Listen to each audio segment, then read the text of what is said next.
Au cours de l'année de la miséricorde, c'était en 2016, le pape François a fait de cette fête de Sainte Marie-Madeleine, qui était jusqu'alors une mémoire, c'est-à-dire une fête de saint, mais pas si importante que ça, il en a fait une fête.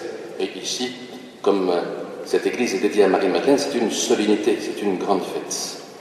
Le pape François en a fait une fête dans cette année de la miséricorde, afin de signifier, de montrer comme exemple Marie-Madeleine comme celle qui a reçu la miséricorde de Dieu et qui est choisie comme apôtre des apôtres, selon l'expression de saint Thomas d'Aquin, celle qui va annoncer le Christ aux frères qui sont terrés dans ce cénacle par peur des Juifs. Alors Marie-Madeleine, ce qui la caractérise, et nous allons suivre quelque temps son chemin, c'est d'abord son désir. Et je suis heureux de la nouvelle traduction du Cantique des Cantiques. Sur mon lit, la nuit, j'ai cherché celui que mon âme désire. Elle désire. C'est une femme de désir, Marie-Madeleine. Elle désire rencontrer ce Jésus qui lui a tout donné. C'est son désir qui l'a poussée à aller, et vous le trouvez dans l'évangile de Luc au chapitre 7, à aller s'approcher de Jésus par derrière, alors qu'il est au repas chez Simon le pharisien. C'est un repas à la romaine, et donc ils sont allongés, les convives, et Marie-Madeleine arrive par derrière et va laver les pieds de Jésus avec ses larmes, et va les essuyer avec ses cheveux, et va ajouter du parfum sur ses pieds ainsi. Et Jésus dira à Simon le pharisien, c'est parce qu'elle a beaucoup aimé elle a été beaucoup pardonnée. Et juste après, saint Luc dira que Marie-Madeleine a été libérée de 7 démons.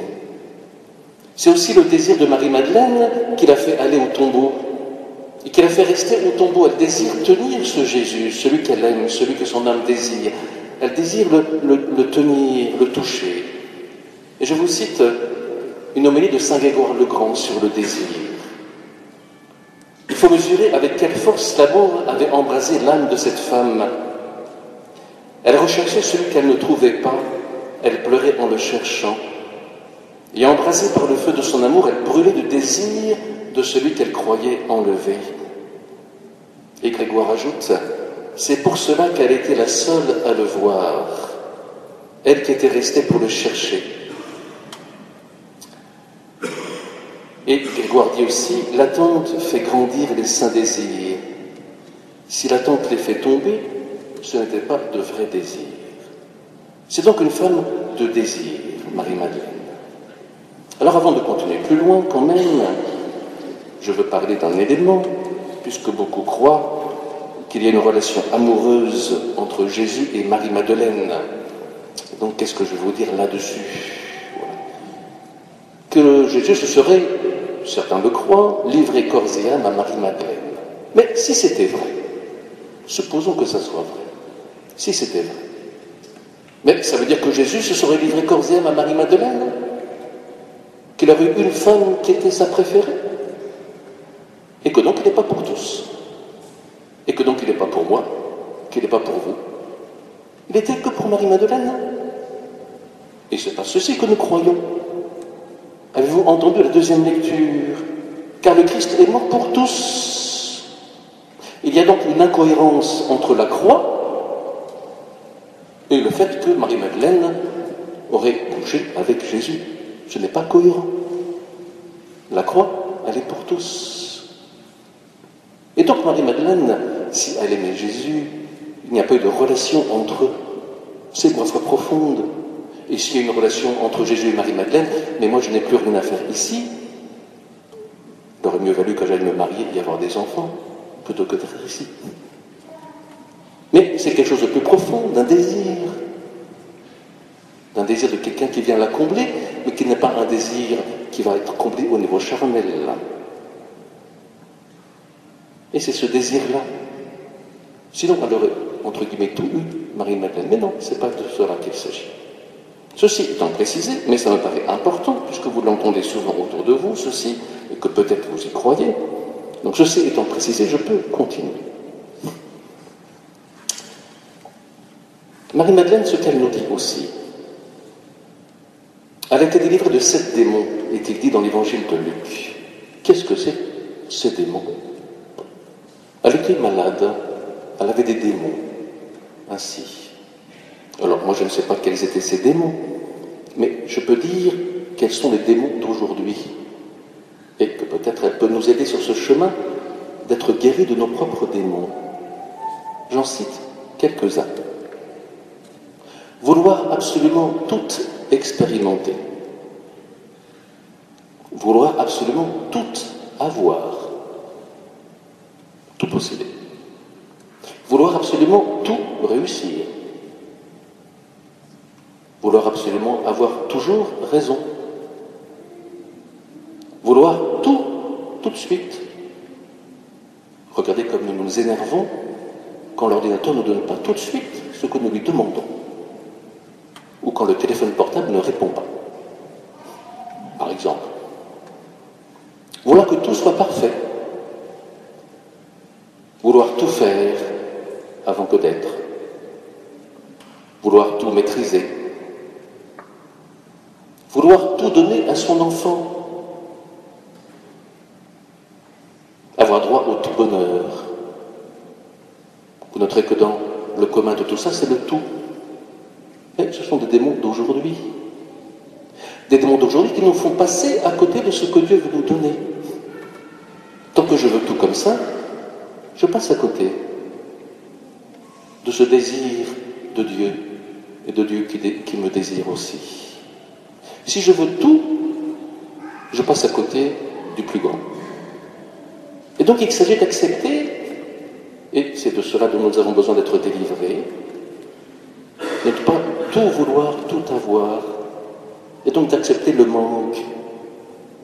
Mais si nous sommes si peu nombreux dans les églises en Occident, c'est parce que justement, le manque est insupportable, mais que c'est le manque qui fait désirer, et qui fait grandir les désirs, comme dit Saint Grégoire.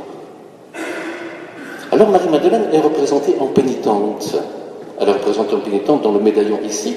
Après la messe, je vous invite à venir découvrir ce médaillon si vous ne le connaissez pas sur l'autel. Elle est représentée en pénitente et elle était représentée aussi en pénitente ici. Parce que vous savez que la tradition dit que Marie-Madeleine a terminé sa vie à la Sainte-Baume comme pénitente. Alors quand on dit pénitente, on entend toujours elle a expié ses péchés. C'est un peu ça qui est derrière. En particulier, on pense au péché de chair en particulier. Mais elle n'a pas eu besoin d'expier ses péchés puisqu'ils lui ont été pardonnés. Si elle a passé sa vie comme pénitente, ce n'est pas pour expier ses péchés. C'est réduire sa vie ainsi de 30 ans à la Sainte-Baume. Si elle était pénitente, c'est parce qu'elle acceptait le manque pour désirer le plus grand. Et que si je suis toujours comblé complètement en nourriture, en biens, en maîtrise de tout, si je suis toujours comblé, mais je ne peux pas recevoir ce plus grand.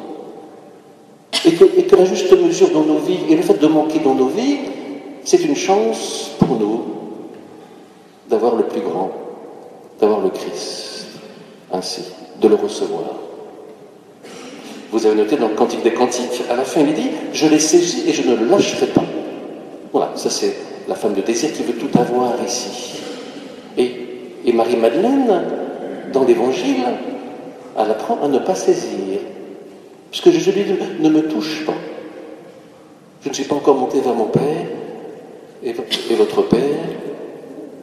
Je ne suis pas encore monté. Ne me touche pas. Ne me saisis pas. Tu ne peux plus me tenir maintenant. » Il s'agit d'accepter de manquer pour avoir plus grand. Ainsi. Sur cet évangile, vous en avez une représentation sur cet autel. Je vous l'ai déjà raconté, je vous le redis.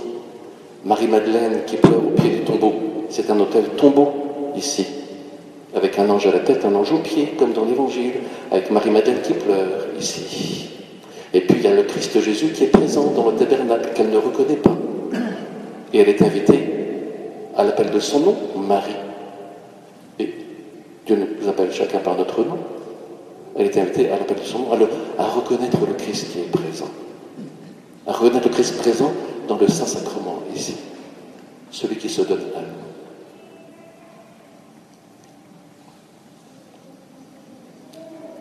Reconnaissons que dans nos vies, ce à quoi nous tenons, n'est pas toujours le plus important. Il nous fait passer à côté de l'essentiel. Mais que finalement c'est le Christ qui nous saisit, comme dit saint Paul aux Corinthiens. L'amour du Christ nous saisit. Être saisi comme Marie-Madeleine par l'amour du Christ. C'est ce que je me souhaite, c'est ce que je vous souhaite.